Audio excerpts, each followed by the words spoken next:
Hello everyone, my name is AJ. This video it's about how do you start a brick and mortar or a retail shop with very low money. Like one of those stores you see outside, like a convenience store or like a clothing store or any type of store like that, like a physical store, not e-commerce, not selling online or anything, real store. And I'm going to tell you step by step how you can do this with very low money, not $0. If you have $0, don't ever even think about business.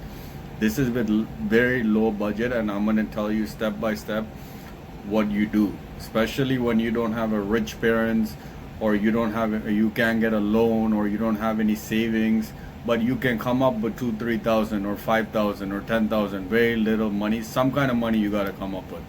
So I'm going to tell you steps by step.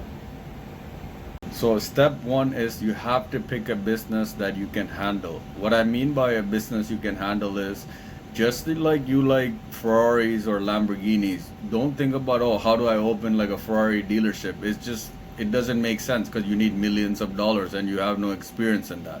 So you have to do something you can handle. For me, I found that a convenience store is something I can handle, and I found that it wasn't like rocket science, or it didn't seem too complicated, because I've been to many. I never worked in one, but I just been to many, and the way it looked and everything, it felt like it was easy for me to do. But at the same time, I've been to thousands of mechanic shop. If I decided to do a mechanic shop, I wouldn't know how to do it, where to start, because I don't know how to change an oil, or I don't know how to change a tire, or anything related to cars. I wasn't good at. So don't do something that you don't know about or you're clueless about. You don't need to be an expert, but you need to have at least a little bit of knowledge on this topic. This is crucial for you to pick your business. It's not about what you like. It is somewhat what you like, but mostly it's what can you handle. This is the main thing right now. The second step would be to figure out how much money you have. So, like I said earlier, if you have $0, don't even think about a business. It's just not it. You need to fix your life first. Then think about business. If you need to have some kind of money, right? So for example, what I mean is, let's say you have $500 in your savings, but then you could go apply for 2 3 credit cards and get maybe 2,000 each. That's 6,000. You have like an old motorcycle or an old car you're not using. You could sell that, get 1,000. Sell some of your valuable items, sell that. Go ask your family or friends. Not a big loan. So let's say $1,000. Let's say you have 5 friends. Tell them, hey bro, can I borrow $1,000? But it's not guaranteed I can pay you back. It's for my startup business. If I make it, I'll hook you up. But don't make it seem like your business is gonna work out 100% and you're gonna get this much interest back or whatever. Just make it seem like it's some kind of a support and a help they're doing for you, like a favor rather than a loan. This way you will have a peace of mind, and you can actually gamble with that money rather than getting a loan. So figure out small ways how to get money first. So for example, let's say somehow you sold your motorcycle, your car, your Pokemon cards, or whatever it is, and then you came up with $5,000 cash. But these people told you that this person will give you 2,000, that person will give you 2,000.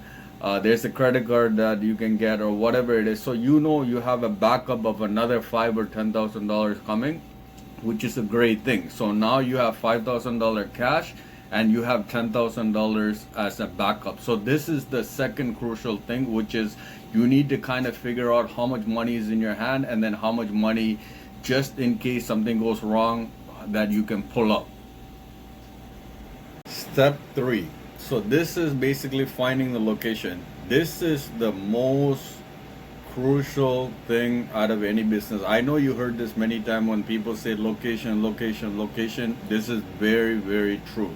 So before you even start thinking about, oh, what I need in my store, do I need to put a camera or paint this, or how is my name going to be, or how's my logo going to be, before all that, the main thing is your location. So how do you determine your location? for you, you have to think of it in a way where it's like, it's not you're gonna open this store and start making money. Your goal and your mindset should be, I'm gonna open this business and try to survive there long as possible by paying their debt, paying the rent without going into any debt. This is how you win. So if you stay there 6 months with made no money, and then you stayed there for an year, still made no money, that 1 year you won. You beat the 6 months. If you stayed there for 2 years and still made no money, you still won more than a year, because those years are what's going to give you the experience and kind of teach you that business and what you need, what you don't need. So all of these basic things. So this is like crucial.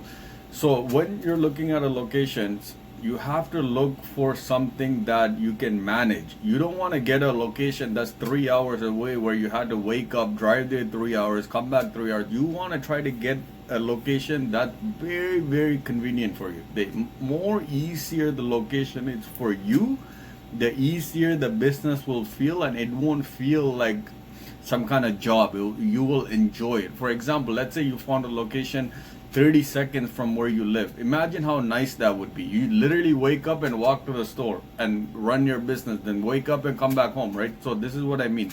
Do not go try to look for prime spot when you watch other YouTube videos saying, oh yeah, you need it in downtown, or you need it behind beside a big office building. No, because you're not an expert. You don't know anything about a business. Even if you get the perfect location, you can die, because the rent is not die physically. What I mean is, like, you can get crushed because the rent is so high. Right now, you're just trying to do like a test, trying to survive, trying to learn the business. So to stay away from location, high rent location, try to get something very close to you.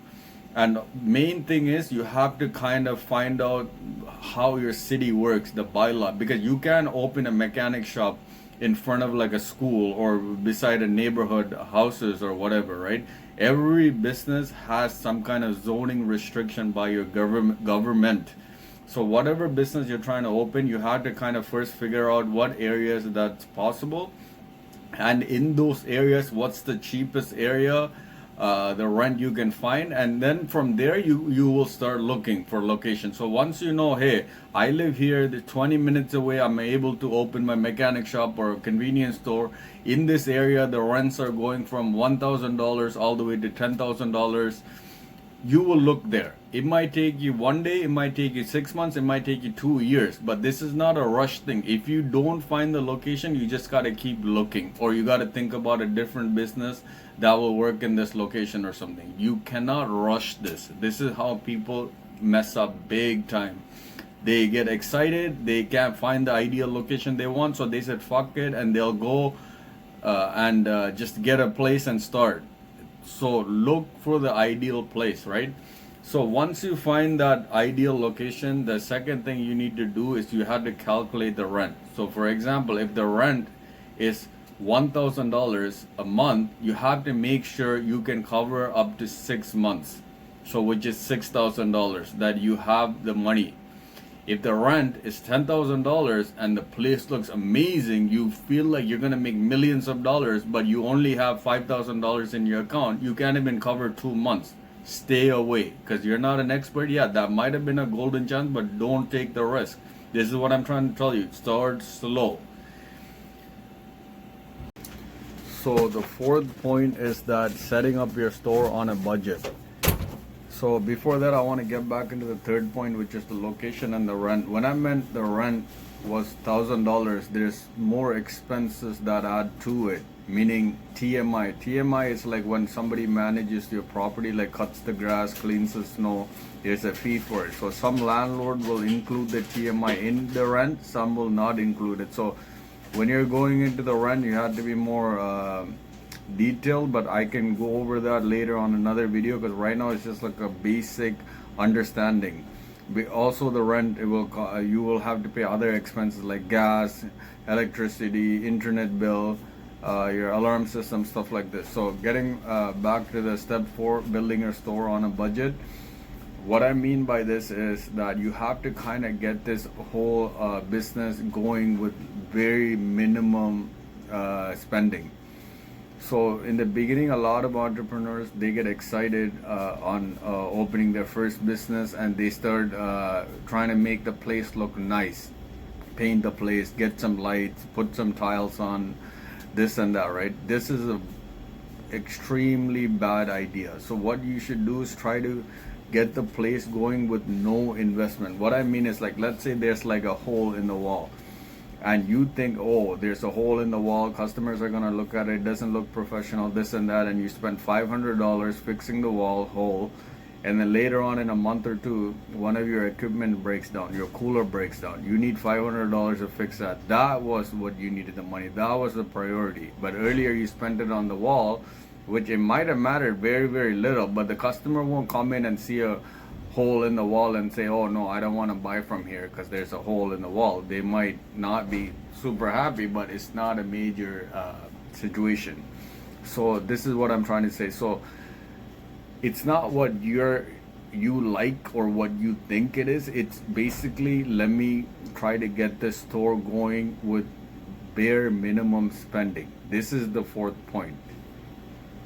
We're on the fifth point, but it's kind of back to the fourth point, which is initially setting up the store with the budget. So you might think that you might need 100,000 or 200,000 or a lot of money to set up the store. How is this possible to set it up with no money or low budget? So your first step should be to take either a book or your laptop and kind of write down the essential fixtures, not inventory, fixtures meaning like shelf, like permanent stuff kind of ish that you need in the store to operate it. So for example, if I'm going to do a convenience store, a cooler is a must to keep the drinks in, a shelf is a must to keep the convenience store items in, like a camera system is a must in case of theft.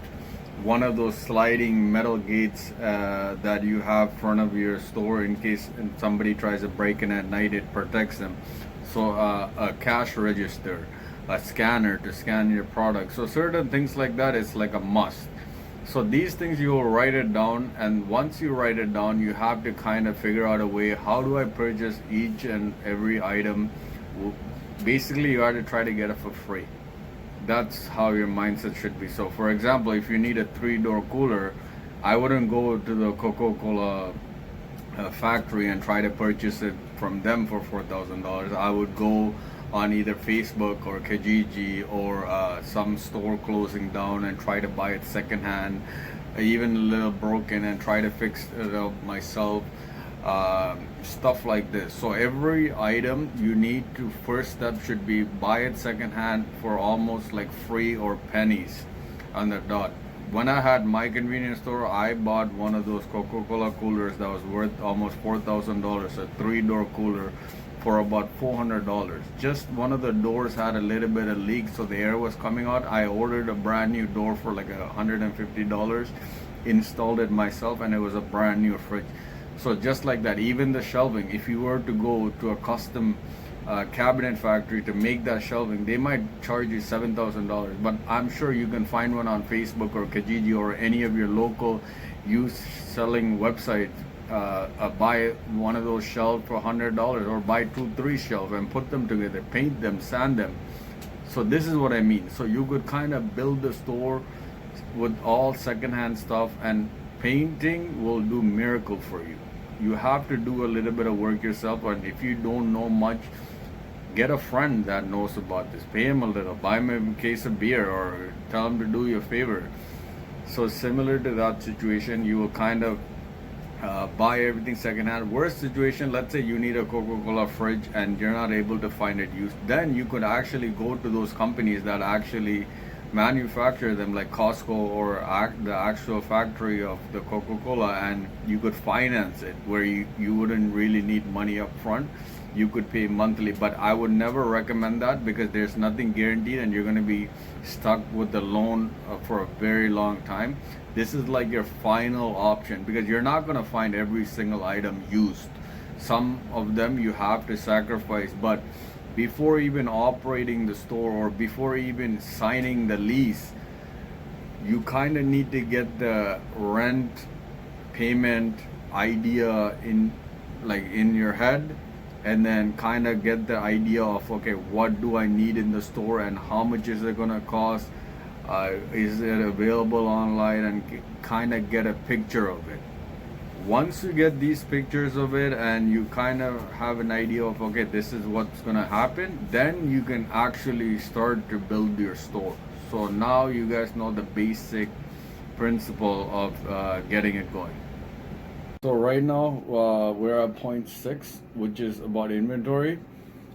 Since we already covered rent and also how do you set up your business. So now inventory basically varies per business. Like if you're doing service business, you wouldn't really need much inventory because you're doing service. For example, like nail salon or whatever. Like I'm not really that familiar with it, or a barber shop. What would you need inventory type? Like scissors, aftershave.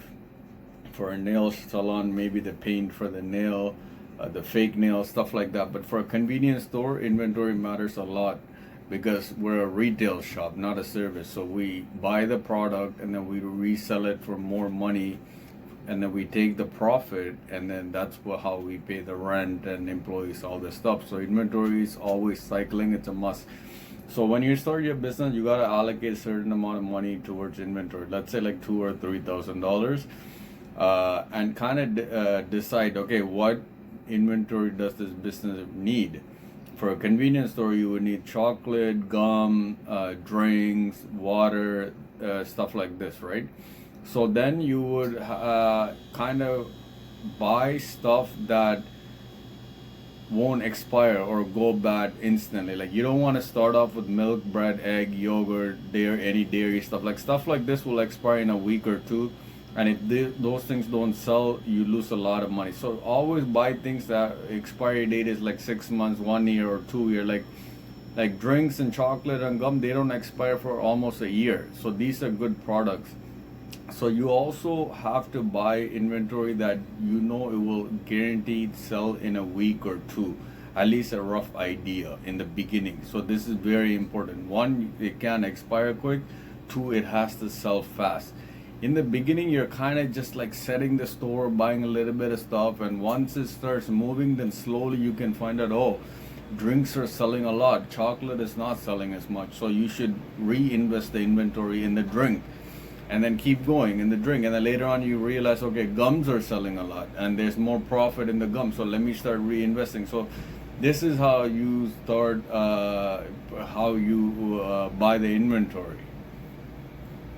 So you're pretty much ready to open your business. So now you just open your store, go there every day. In the first few months, you might not even get 2 people a day, but eventually people are going to find out about your store. They're going to start coming. And the best thing is you talk to your customers, you find out through them what they want, how you could improve the store. Every customer, you should treat them like $1 million customers.